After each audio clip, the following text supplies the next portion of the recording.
Hi friends, ಎಲ್ಲರೂ ಹೇಗಿದ್ದೀರಾ? Welcome to ಪಂಕಜ ಅಡುಗೆ ಮನೆ. ಇವತ್ತಿನ ರೆಸಿಪಿ ಬಂದು ಹೆಸರುಬೇಳೆ ತೆಂಗಿನಕಾಯಿ ಹಾಲಿನ ಪಾಯಸ. ಅದು ಮಾಡೋಕ್ಕೆ ಏನೇನು ಬೇಕು ನೋಡ್ಕೊಳ್ಳೋಣ. ನಾನಿಲ್ಲಿ 250 ಗ್ರಾಮ್ ಅಷ್ಟು ಹೆಸರುಬೇಳೆ ತೊಗೊಂಡಿದ್ದೀನಿ. ಒಂದು ಫುಲ್ ತೆಂಗಿನಕಾಯಿನ ನಾನು ಕಡ್ದು ಫಸ್ಟು ಗಟ್ಟಿ ಹಾಲನ್ನ ನಾನು ಸೋಸಿಟ್ಕೊಂಡಿದ್ದೀನಿ. ಎರಡನೇದು ನೀರಾಗಿ ತೆಂಗಿನಕಾಯಿ ಹಾಲನ್ನ ಸೋಸಿಟ್ಕೊಂಡಿದ್ದೀನಿ. 100 ಗ್ರಾಮ್ ಅಷ್ಟು ಸಬ್ಬಕ್ಕಿ ಬೇಯಿಸಿಟ್ಕೊಂಡಿದ್ದೀನಿ.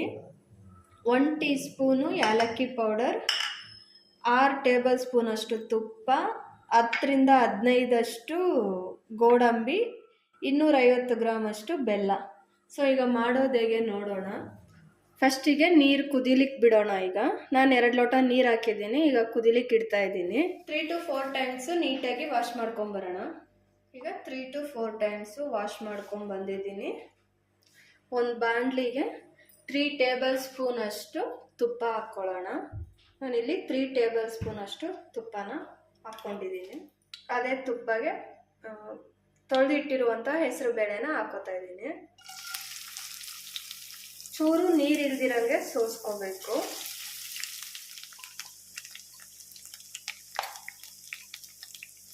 ಈಗ ಇದನ್ನು ಫ್ರೈ ಮಾಡ್ಕೊಳ್ಳೋಣ ತುಪ್ಪದಲ್ಲಿ ನೀಟಾಗಿ.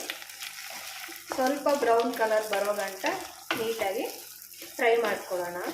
ಆದಷ್ಟು ಸಿಮ್ಮಲ್ಲಿ ಇಟ್ಕೊಂಡೆ ಫ್ರೈ ಮಾಡ್ಕೊಳ್ಳಿ ತುಪ್ಪದಲ್ಲಿ.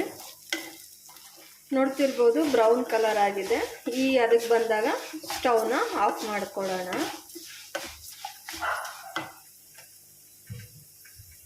ನಾವು ಆವಾಗಲೇ ನೀರು ಕುದಿಲಿಕ್ಕೆ ಇಟ್ಟಿದ್ರಲ್ಲ, ಅದಕ್ಕೇನೆ ಇವಾಗ ಫ್ರೈ ಮಾಡಿರುವಂತಹ ಬೇಳೆನ ಹಾಕೊಳ್ಳೋಣ.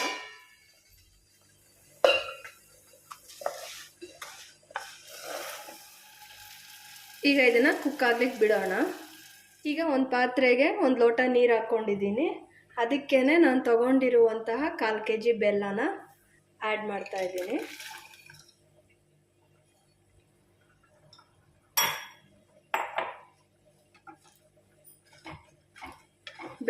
ಬೆಲ್ಲ ಈಗ ಕರಗಕ್ಕೆ ಬಿಡೋಣ. ನೋಡ್ತಾ ಇರ್ಬೋದು ಬೆಲ್ಲ ಫುಲ್ಲು ಮೆಲ್ಟ್ ಆಗಿದೆ. ಈಗ ಸ್ಟವ್ನ ಆಫ್ ಮಾಡ್ಕೊತಾ ಇದ್ದೀನಿ. ಬೇಳೆನೂ ಕುಕ್ ಆಗ್ತಾ ಇದೆ. ಬೇಳೆ ಫುಲ್ಲು ಸ್ಮ್ಯಾಶ್ ಥರ ಕುಕ್ ಆಗೋವರೆಗೂ ಬಿಡಬೇಕು. ನೋಡಿ ಈಗ ಬೇಳೆ ಕುದ್ದು ನೀರೆಲ್ಲ ಇಂಬ್ರೋಗಿ ಗಟ್ಟಿಯಾಗಿದೆ. ಈಗ ಅದಕ್ಕೇ ನೀರಾಗಿ ಕಡ್ದಿಟ್ಟಿರುವಂಥ ತೆಂಗಿನ ಹಾಲನ್ನ ಆ್ಯಡ್ ಮಾಡ್ಕೊತಾ ಇದ್ದೀನಿ. ಈಗ ಇದನ್ನು ಒಂದು 5 ಮಿನಿಟ್ಸು ಚೆನ್ನಾಗಿ ಕುದಿಲಿಕ್ಕೆ ಬಿಡೋಣ.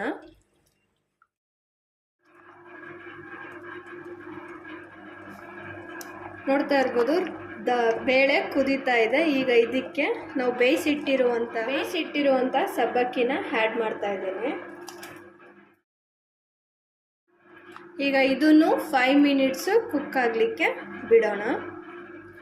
ತಿರುಗಿಸ್ತಾನೆ ಇರಬೇಕು.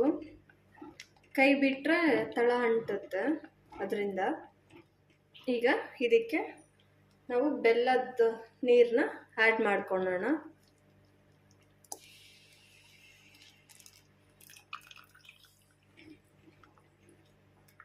ಈಗ ಬೆಲ್ಲದ ನೀರು ಹಾಕಿ ಆಗಿದೆ. ಈಗ ಇದನ್ನು 5 ಮಿನಿಟ್ಸು ಚೆನ್ನಾಗಿ ಮತ್ತೆ ಕುಕ್ ಮಾಡ್ಕೊಳ್ಳೋಣ.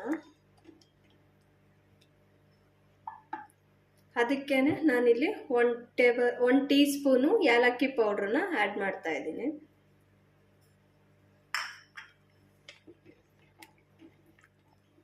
ಈಗ ಒಂದು ಬಾಣಲಿಗೆ 2 ಟೇಬಲ್ ಸ್ಪೂನ್ ಅಷ್ಟು ತುಪ್ಪನ ಹಾಕ್ಕೊಳ್ಳೋಣ.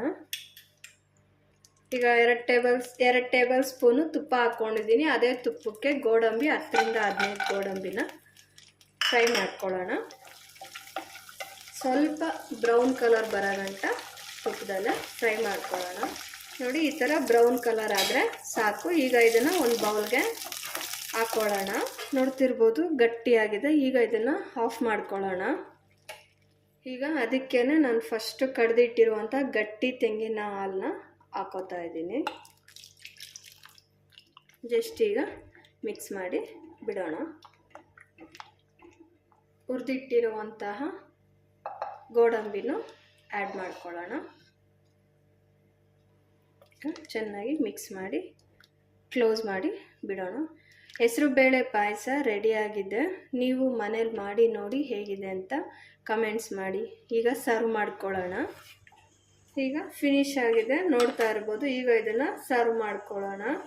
ಹೆಸರುಬೇಳೆ ಪಾಯಸ ರೆಡಿಯಾಗಿದೆ, ಸರ್ವ್ ಮಾಡ್ಕೊಂಡಿದ್ದೀನಿ. ನೀವು ಮನೇಲಿ ಮಾಡಿ ನೋಡಿ ಹೇಗಿದೆ ಅಂತ ಕಮೆಂಟ್ಸ್ ಮಾಡಿ friends. Thank you for watching the video.